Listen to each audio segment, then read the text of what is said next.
नमस्कार, सलाम, प्रणाम और सुबह की इंडी प्लस न्यूज देख रहे हैं सभी दर्शकों को प्यार भरी सत श्री अकाल। दोस्तों, इस वक्त की बहुत ही बड़ी खबर आ रही है देश के फॉरेन एक्सचेंज रिजर्व से। भारत का फॉरेन एक्सचेंज रिजर्व हर हफ्ते जो भी अपडेट आती है वो अपडेट लेकर सबसे पहले हम आपके सामने आते हैं और वो अपडेट एक बार फिर से निकल चुकी है। आपके सामने इकोनॉमिक टाइम का आर्टिकल चल रहा है जिसके अंदर इस न्यूज की पुष्टि की जा रही है कि भारत का फॉरेन एक्सचेंज रिजर्व $2 बिलियन गिर गया है और आंकड़े ऑल टाइम हाई रिकॉर्ड से नीचे गिर गए हैं।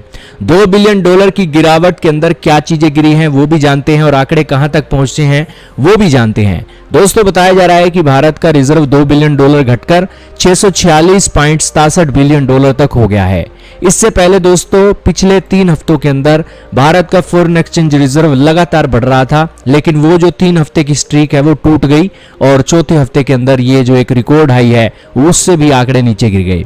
दोस्तों, पिछले 3 हफ्तों के अंदर जो फॉरेन एक्सचेंज रिजर्व है वो $10.8 बिलियन की बढ़ोतरी उसके अंदर देखने को मिली थी। तो ये एक आंकड़े निकलकर सामने आए और फिर जो आंकड़े थे सारे ऑल टाइम रिकॉर्ड तोड़ गए और रिकॉर्ड बना $648.7 बिलियन का। लेकिन अब जब $2 बिलियन की गिरावट देखने को मिली है तो बताया जा रहा है कि भारत के फॉरेन करेंसी एसेट तकरीबन $1.51 बिलियन घटकर $567.5 बिलियन तक हो गए हैं।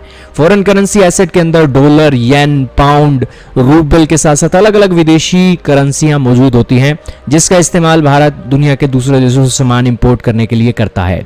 बात की जाए गोल्ड रिजर्व की तो गोल्ड रिजर्व भी कॉन्ट्रैक्ट हुआ है $482 मिलियन और आंकड़े $56.71 बिलियन तक पहुंच गए हैं और स्पेशल ड्रॉइंग राइट भी $33 मिलियन घटकर $18.12 बिलियन हो गए हैं।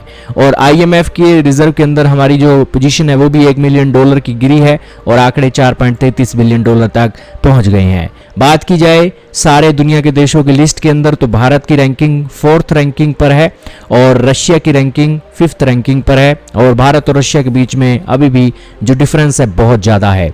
वैसे विकिपीडिया के इस पेज के ऊपर आंकड़े अभी तक अपडेट नहीं हुए हैं, लेकिन जो सारी डेवलपमेंट है वो ओवरऑल तरीके से विकिपीडिया के पेज पर आपको देखने को मिल रही है। तो वेल दोस्तों, आपका क्या मानना है कॉमेंट सेक्शन में जरूर बताइएगा।